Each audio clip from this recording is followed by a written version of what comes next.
Howdy, we are the Vedentium, and our project is Advanced Precision Target. First thing, I want to thank you, our sponsor, Dr. Fing, and ABT Firearms Academy to make this project happen. And now I will introduce my team. First, we start by myself. My name is Stefan Komalnur, and I'm a project manager. And then followed by Lauren Carnot, she's electrical engineering. Long Wu is system engineering. Cristobal Cabrera is mechanical engineering, and Stephen Michao is a software developer.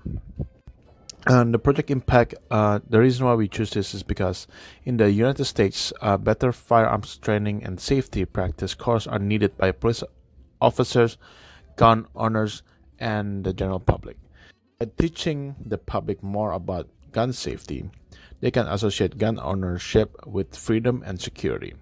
Currently, most firearm gun training follows the method of hitting a non-moving, a stationary target, or using auto-resetting target that spin on their axis back to the previous position. This is not sufficient ways to train compared to realistic scenarios where the target may be able to take multiple shots before falling down and can go back up. In order to encourage more gun safety and firearm practice classes, it is necessary to produce products that can encourage firearms trainings while promoting a safe environment and ease to use. The project objective of this project is to make an app that control auto resetting target.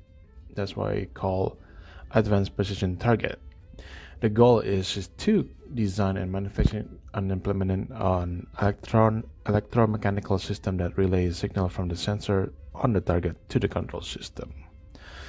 To do this, the user need to add input through the app, and from the input we will send back to the transducer, which will release or reset the target depends on the number of times when the user put into the input.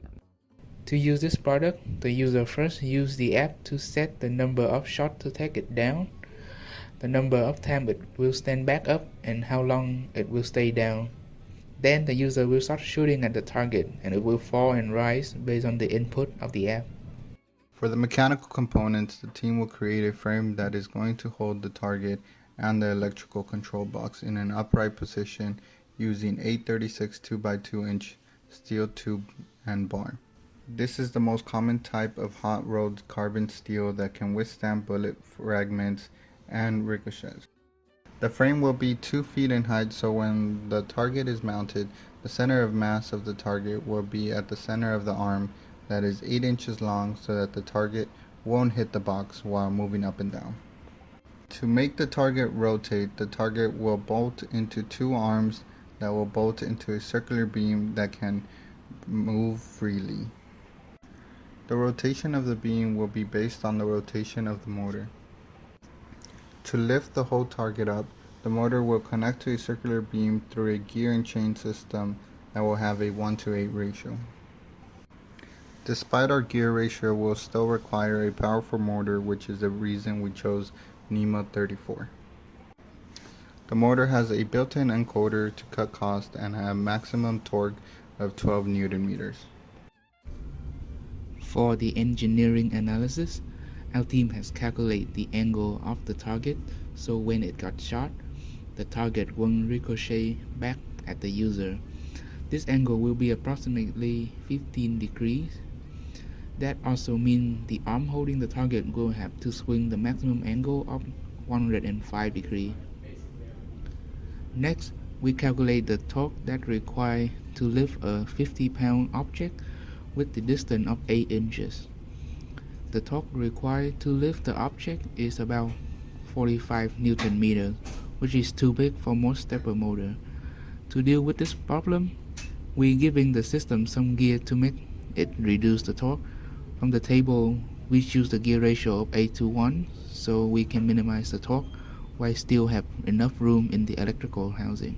The power supply for the system comes from a wall outlet outputting 115 volts AC, which will power the router directly, as well as power the power supply through an underground wire connection. The power supply will convert the AC voltage into 48 volts DC, which is necessary to power the microstep driver. In turn, the microstep driver powers the stepper motor and the encoder. The power to the stepper motor driver can be disabled by the relay in order to keep the motor from being continuously on, even while not enabled, to increase the lifespan of the components. The relay will be enabled by a GPIO pin on the ESP32 to turn the microstep driver on and off. A buck converter will be used to step down the voltage to the ESP and for protection to the microcontroller. A 0.5 amp fuse will be in line with the input voltage to protect against any current surges from the ESP32. To detect if the target has been hit, we will use a piezoelectric vibration sensor that will be attached to the target. Information from the sensor will be an analog signal ranging from 0 to 3.3 volts that passes into one of the analog pins of the ESP32. To calibrate the rotation of the motor, the ESP32 sends a repeated PWM signal to the microstep driver to control the rotation speed of the motor. The ESP32 will also have to receive and process information from the app wirelessly. To send the signal from the phone to the ESP, our team chose a router as an access point for the user's device and the ESP32 to communicate with via Wi-Fi using DHCP protocols. For the microcontroller, our team decided to use the ESP32W-Room32UE. This microcontroller is a low-cost, entry-level development board that can process up to 240 MHz. The main reason this board was chosen was due to the IPEX connector, which will be connected to an external antenna, so we can send and receive signals outside of the main electrical control box. Our team chose the CL86T, a microstep driver, as our stepper motor driver. This motor driver, unlike the common driver, can increase or decrease the number of steps it takes to finish one revolution. It is also capable of maintaining a steady input current and preventing current spikes from the power source to the motor. This will help the motor run at maximum step current without overload. For this project, we've chosen the LRS35048 power supply. This can generate an output of at least 48 volts, a current of 7.3 volt amps, and can take 120 volts AC as input. For this motor, we chose the NEMA 34, a closed-loop stepper motor that has a built-in encoder. This motor has a maximum holding torque of 12 Newton meters, which is one of the stronger motors in the market. This motor is enough to lift the target without worrying about it burning out. With the built-in encoder, the team can make sure that the stepper motor is in the correct position. Without it, there's a chance for the motor to overturn the target, which can damage both the target and the motor. Our last component is a piezo film vibration sensor. It is made up of piezo film and has a converter board. As the piezo film is displaced, high voltages are generated. The piezo vibration sensor is not only able to detect strong shocks, but also slight vibrations, with a range from 1,000th of a hertz to 1,000 megahertz. In order to communicate between the app and the microcontroller, a wireless network must be designed and implemented. The range at which the network must function is 300 feet, as this will be the minimum distance between the router and the microcontroller.